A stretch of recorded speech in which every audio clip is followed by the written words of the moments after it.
நீதிபதிகளின் பதவி காலத்தை நீடிப்பதற்கு எதிராக செயற்படுவதற்கு அரசியல் கட்சிகளை அழைத்து அது தொடர்பில் கலந்துரையாடுவதில் கவனம் செலுத்துமாறு பார்லிமெண்ட் உறுப்பினர் நாமல் ராஜபக்ச அண்மையில் எழுத்துப்பூர்வமாக எதிர்க்கட்சித் தலைவரிடம் கோரிக்கை விடுத்திருந்தார். அதற்கு பதிலளிக்கும் வகையில் எதிர்க்கட்சித் தலைவர் சஜித் பிரேமதாச கலந்துரையாடல் ஒன்றுக்காக நேற்று கொழும்பில் உள்ள எதிர்க்கட்சித் தலைவர் அலுவலகத்திற்கு அரசியல் கட்சிகளை அழைத்திருந்தார்.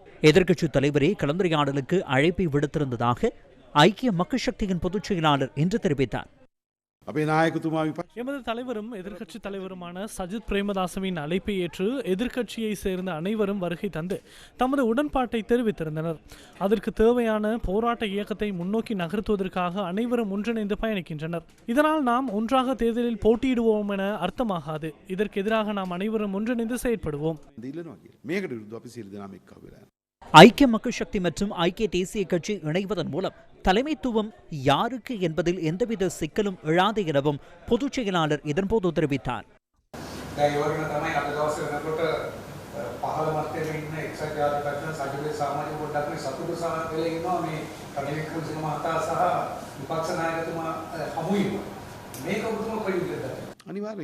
கட்டாயமாக அது சாதாரணமாக நடைபெற்ற ஒரு சந்திப்பு அல்ல. நாம் நீண்ட காலமாக கலந்துரையாடி ஒரு இணக்கப்பாட்டுக்கு வந்துள்ளோம். கட்டாயமாக அடுத்த தேர்தலில் நாம் ஒரே குழுவாக போட்டியிடுவோம்.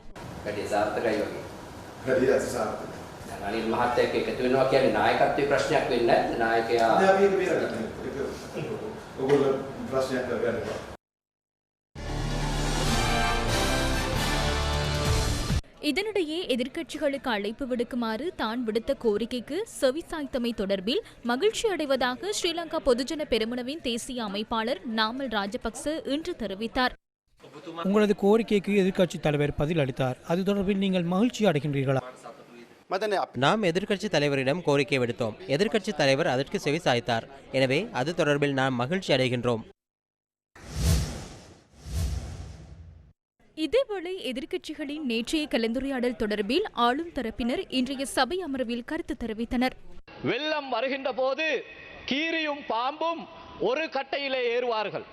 வெள்ளம் வருகின்ற போது கீரியும் பாம்பும் ஒரு கட்டையிலே ஏறுவார்கள். இவர்கள் எதிர்க்கட்சி தேர்தலில் போட்டியிடுகின்ற போது பிரிந்து அவர்கள் போட்டியிட்டாலும் அவர்களுடைய இலக்கு, அவர்களுடைய அரசியல் கலாச்சாரம் ஒன்றாகத்தான் இருக்கின்றது என்பதை தெளிவாக நேற்றைய அந்த ஒன்றுகூடல் இந்த நாட்டுக்கு சொல்லி இருக்கின்றன. நான் நினைக்கின்றேன், புத்தியுள்ள இந்த நாட்டின் மீது அக்கறை உள்ள, இந்த நாட்டின் முன்னேற்றத்தின் மீது அக்கறை உள்ளவர்கள் மீண்டும் இந்த நாட்டை சீரழித்த, இந்த நாட்டை படுகொலியில் தள்ளிய, இந்த நாட்டை பொருளாதார ரீதியாக, சமூக ரீதியாக, அரசியல் ரீதியாக அளித்தவர்களை மீண்டும் இந்த ஆட்சிக்கு கொண்டு வர மாட்டார்கள் என்பதில் எமக்கு நம்பிக்கை இருக்கிறது. அவர்களுக்கு எதிராக சட்டம் இயங்குகின்ற பொழுது இன்றைக்கு அவர்கள் அச்சம், பயம் காரணமாக இன்றைக்கு அரசாங்கத்தின் மீது சேறு பூசுவதை தவிர வேறு மார்க்கங்களின்றி கடந்த காலங்களில் ஒன்று சேராதவர்களும் கூட கடந்த காலத்தில் அவன் கொள்ளைக்காரன், இவன் மோசடிக்காரன், இவன் அப்படியாப்பட்டவன், இவன் எப்படியாப்பட்டவன் என கூறிக்கொண்டிருந்தவர்கள், அவனோடு நான் சேரமாட்டேன், இவனோடு நான் சேர மாட்டேன் என்று கூறியவர்கள் எல்லாமே இன்றைக்கு எல்லா குட்டைகளும் ஒரே மட்டைகளாக சேர்ந்து ஒன்று சேர்ந்திருக்கின்றது. குட்டைகள் அனைத்தும் ஒரே மட்டைகளாக சேர்கின்ற பொழுது அந்த மட்டைகள் யார் என்பது மக்களுக்கு தெரியும்.